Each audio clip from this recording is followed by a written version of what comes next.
we have a very special story tonight, and this is actually the release or the world release of Diggy Marley, the story of Diggy Marley.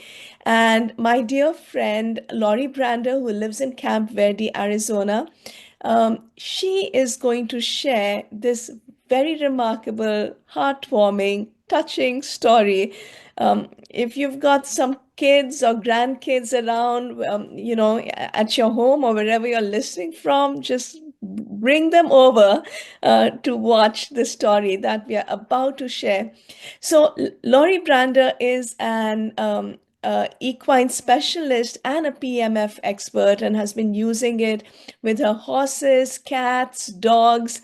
But now she has something more. She's expanding her repertoire, and she is such an animal lover, as you will hear. I'm just, Laurie, I'm just so touched by your dedication. I don't know how many people, even if they had a cloud, would do what you will share with us right now.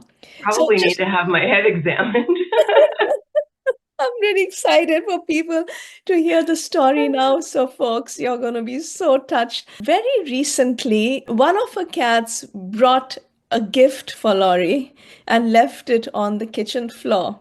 And so now, with that, Laurie, it's all yours. Go ahead. So yeah, this was May 28th. I got up that morning and to my dismay, I saw a little animal on my kitchen floor. And I thought it was deceased because I do have, hunter cats. And I went to pick him up and I saw that he was still breathing.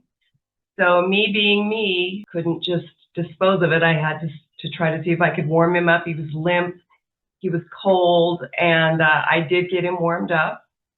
I put him on the cloud immediately and started giving him little drops of purified water. And then a little bit later that day, after a few more cloud sessions, I noticed that his back end had no movement. He didn't seem to have any tone in the back end at all. So at that point, I called the wildlife refuge. And the guy at the wildlife refuge said that there was nothing they could do. He would have no quality of life and that they would euthanize him for me. So I called my good friend Raylene, who's also a Centropics affiliate and also happens to be an equine osteopath.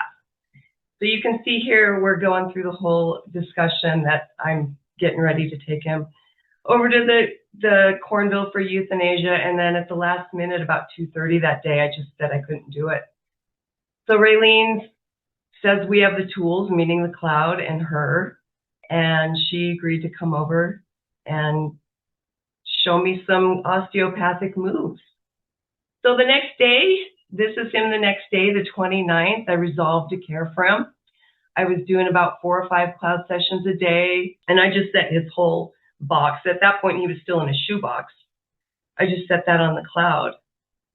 And so this is the 31st. So by this time, it's about 3 days. And I'm doing the osteopathic adjustments that Raylene taught me to do. And look, you can see his legs are just getting a little bit of movement in them at that point. And again, the only thing I'm using are clouds, adjustments, which are physical therapy with his legs, doing the little tail twist, and just lots of squirrel formula, which I got off of Amazon. And I had that by about the second day. So this is June 1st, and these are 5 times a day. We did these therapies. And you guys probably can't see it, but there's a little bit of tone coming into his legs at this point. And I'm making him sit up. And every time he tries to put those legs out behind him, I'm encouraging him to sit, try to stand up. But you can see it at that point, he's still kind of dragging his legs behind him. So by June 1st, this guy's chowing down on the squirrel formula. I'm feeding him and doing therapies about every 3 to 4 hours. But like, have you ever seen anything so cute in your entire life? So by now we're doing 2 to 3 cloud sessions a day. This is June 2nd. And I am so excited about this video because look he's moving his leg. there's the beginning. I was so excited that day. This is June 5th, and look at he's standing on those back legs now. I can get him to stand on the legs. Super happy at this point. This is June 7th. Again, he's actually walking at this point. You can see a big difference there in the movement in his back legs. Yeah, come on in, Chip Van. I was hoping you would. Just too cute. Just can't. June 7th, discovers apple slices, starts to refuse the bottle. I mean, hello. I could look at this all day, but maybe I'm unusual. This is June 8th, and he's starting to scoot, really scoot. So mind you, this is less than 2 weeks since he had no tone in his back end. And Laurie, how many cloud sessions was he having? So when you first got him, how many cloud sessions was he having? I mean, I thought he was going to die.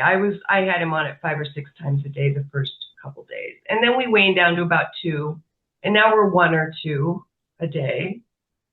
June 11th, he discovers head scratches.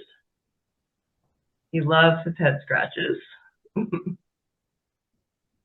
And so would you put him on the mini or maxi, or would you put the whole box on it? I Or do. I would how do you put do the it? mini. Yeah, I put the mini, his box on the mini. So this is June 22nd, standing up on his back legs, always staring at me.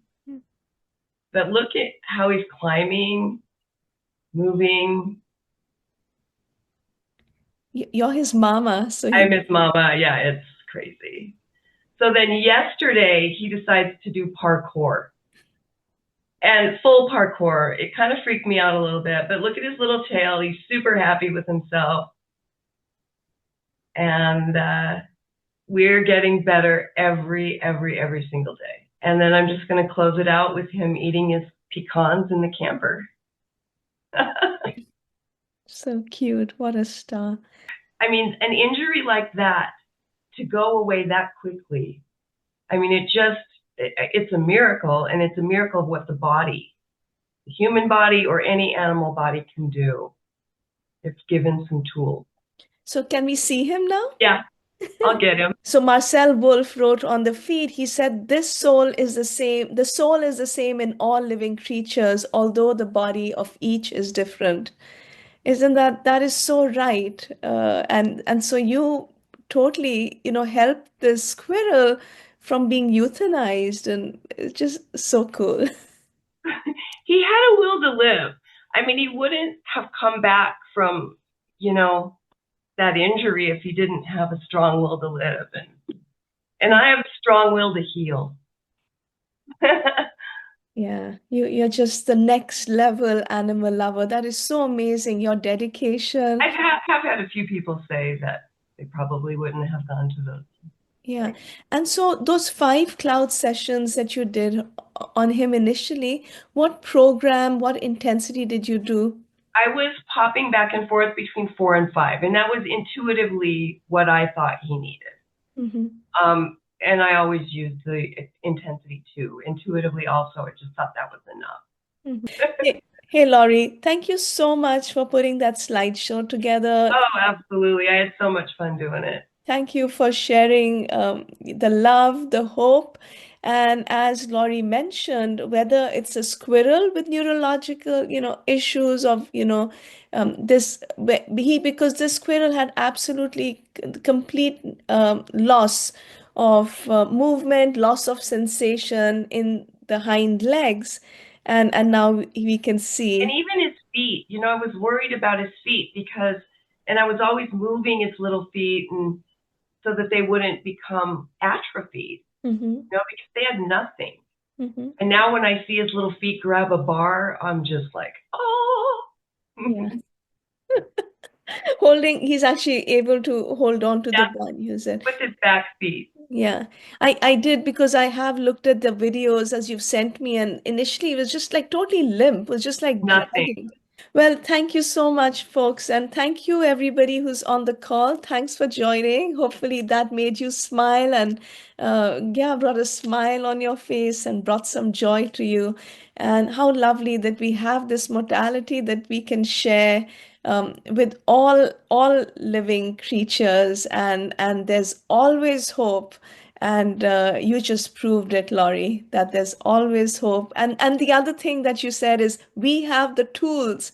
How blessed we are that we have these tools in our toolbox. We And have the tools. And yeah, I feel so empowered by this. I, Thank you. thank you so much, everybody. Good night.